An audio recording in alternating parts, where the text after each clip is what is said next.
Robbie Maddison and Jeremy Twitch Stenberg. We're looking at the jump. He didn't do that many runs at it. He only took two or three runs, and then he just hucked it. I was like, damn. The confidence he has when he's talking about a jump. He's like, oh yeah, I'll just take the degree out. I'm going to click third gear wide coming out of the tunnel. I'm going to land right at the perfect spot. My wife's always yelling at me, you don't have to beat him at this too. I'm like, yes, I do. But he's more of an asshole. Yeah, totally. I'm he's like more the of a nice pussy asshole. too. See what I mean? It's already getting to a good start. Yeah, we're in. I met a gypsy. So when you how much does the like the actual track build come into it as well? Because from being here and watching the guys ride yesterday, it seems like to my eye that Baker builds jumps a certain way, and that it's like, okay, this is a second gear jump and you need to hammer it on the lip and you're gonna make it. And it's like, this is a third gear jump. So it seems as well like there's a bit of trust that these guys put in Baker when it comes to like making these lips, making these landings, and they kind of can have confidence that if I'm in this gear on a 450 wide open at this time, like I can make the jump. I think from experience, like, because I rode last year and then I rode this year. And Baker, once you hit one of Baker's lips, you've almost hit all of his lips. He builds them all very similar. So it's safe. Yeah, then you like once you know how that lip's kicking, you're like, okay, cool. All the lips look the same. They're either second gear or third gear or fourth gear, just bigger. You know what I mean? In distance, and that's all on you, like getting your bike to go from A to B. But once those lips are built, they're good. And if he needs to tune them in and someone's not liking something, he'll go in there and he'll fix it for you because he wants you to feel as comfortable as you can. And that's what was crazy about that big 185 foot gap Bereman boosted yesterday is like he hit the big 140 down below on the other side of the course. And they're like, okay, it's at this degree. And then he took over the degree finder to that other lip, and he's like, man, this thing's like 4 degrees steeper, but it's 80, 60 feet longer. Let's take some angle out of it and mellow it out so we know you're going to get the distance, not the height, you know?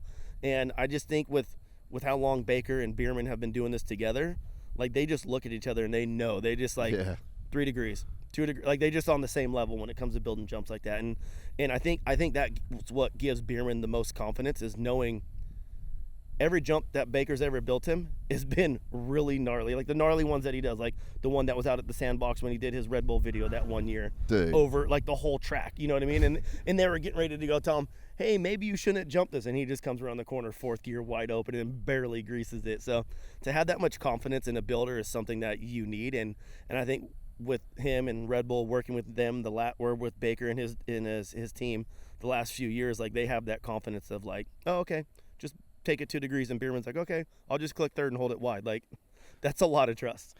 Is it the first time we've seen sorry, you go finish that. You guys right? You want me to just let you guys have this conversation? just jump. You want me to join in? No, it's all right. No, have you got anything to add, Robbie? I'd like to, yeah. Because I mean, Twitch Jason? nailed that answer. So well, what I wanted to add was just the landings. You know, he's really good with his landings. He builds safe landings. You know, and it's like even with McNall's, like having that landing in the dirt where it is on the course. There's so many jumps that jump to that piece of dirt. So yeah, you know, he knows what he's doing. He builds safe stuff, and you know. Obviously, Jeremy mentioned it, but like all his lips are good. It's not like you got to go, like this thing's dangerous or whatever. Like that's just not on his courses. So everything's pretty much within a similar angle, and then ultimately these landings, some of them are forgiving, but like he's tuning that place the whole time. Like when Tyler did do that 180 and they changed the lip, he also changed after he jumped it. He went and changed the landing, and changed like it all looks the same shape, but it's actually. He made it safer, so he's dialed in, and obviously his main goal is to make this place as gnarly but as safe gnarly as possible, and he's doing a great job. I was gonna say it's as safe as it can be, but once the riders get out there, it's as dangerous as they want to make it. Yeah, you know what I mean? Like they see some stuff like I'm gonna jump from here to there. You're like, where? They're like over the house, over like 600 yards out. I had to ask Robbie. I'm like, all right, so there's a landing. I'm like, where are they jumping to that? I feel like this year it's so compact and there's so many options this year. Like I don't even think we've seen half the options. Yeah. Like I think there's like a lot of jumps that are going to get unjumped. There is for sure. Definitely needed an extra week out here because in that one zone there's so many landings and lips, and people are starting to do transfers, but then they kind of feel like, okay, I need to go do this because this is part of the course. So yeah, they only got a certain time limit to work with stuff, and there's a ton of jumps you could go and jump that may not line up with their they want to set out a little run, there's a lot of jumps that might be harder to get to, but are totally possible and be fun to jump, but they just don't make sense because of this. It's cram week. They only got a certain amount of time. The wind it's pops hard. up. Yeah, that's what I'm saying. You got to mess with the wind. You get out there early in the morning. You have that 2 to 3 hour window to mess with. Then you have your lunch. You chill. Then go back out when the wind dies down, and you have another 2 to 3 hour window before dark. And a lot of the riders after the first day, you sit here and you watch them walk around, and they're hurting. Like they're just everyone's doing ice bars. Yeah, like, we're dirt bike riders. Out. Like you feel like absolute shit when you're done riding at the end of the day, and for them to go out there and do that 4 days in a row, have a rest day, and then go compete, it's like it's taking a toll on their body for sure. So when you go out there, you kind of have a game plan of like, okay, I need to work on this today. Yeah. And then I'm gonna go have Marco work on me, and then I'm gonna chill, and then I'm gonna come back and work on that section when I come back. So yeah, and there's like guys like, you know, they're walking around in their street clothes. I'm like, oh, aren't you riding? I'm like, oh, I can't handle it right now. My body needs a break. So they're not like everyone's not possible to take every window to ride. Yeah.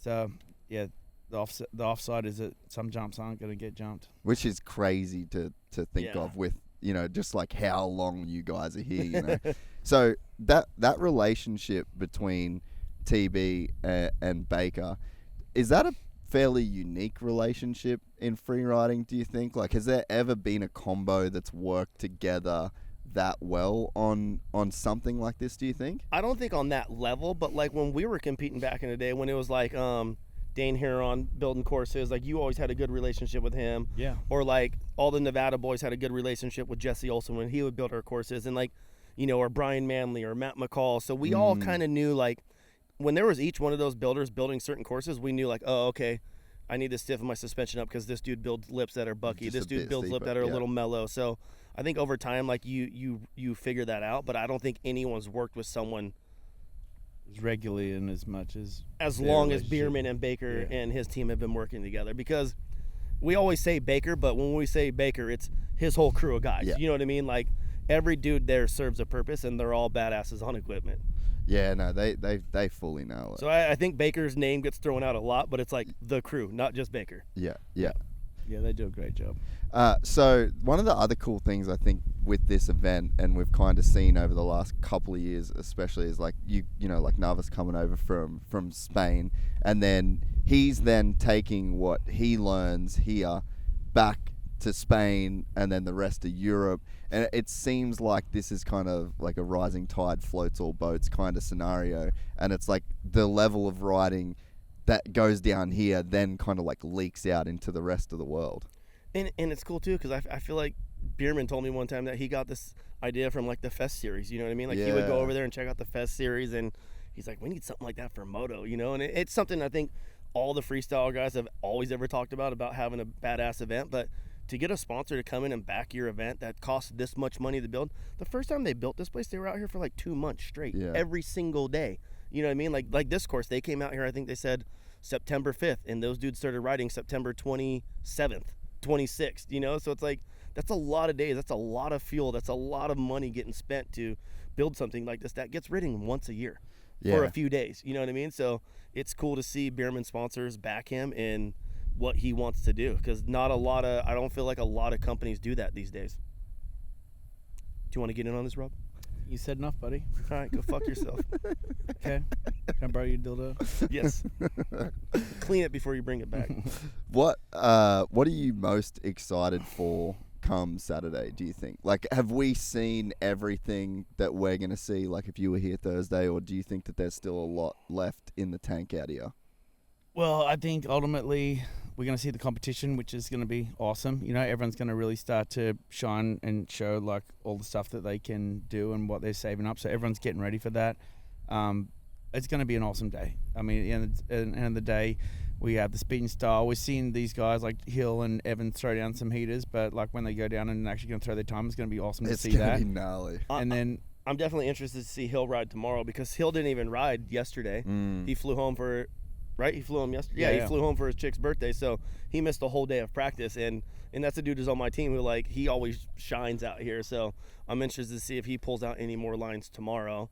And then, you know, Bereman always has something up his sleeve that he just doesn't say to us. Like, so he's on something. I think what I'm most excited for is watching the team events of, like, when your whole team is out there. Yeah, I was going to say that, because, like, we have this creativity thing where us as captains, like, kind of offer some thoughts and opinions, but ultimately the riders are going to know what they want to do and what their areas are. But at the end of the day, when we have this teams thing, it's going to be like a combination of our input and their what they want to do, and come together and create a little choreographed, like the expression that they've been using is synchronized swimming. So we're going to try and use that out in the course, which is, it's going to be cool to see because there's so many options there. And that's, like, even just running a few scenarios down, it's like, oh, that'd be so sick if they could do that. So that's going to be a highlight for sure. We're excited to announce the launch of our new membership site, gypsytales.com, packed with exclusive content and perks that you won't find anywhere else. This is your chance to become a part of the Gypsy Gang. And as a special bonus, if you sign up to an annual membership, you'll be entered into the draw to win our custom-built TC125. Gypsy Gang.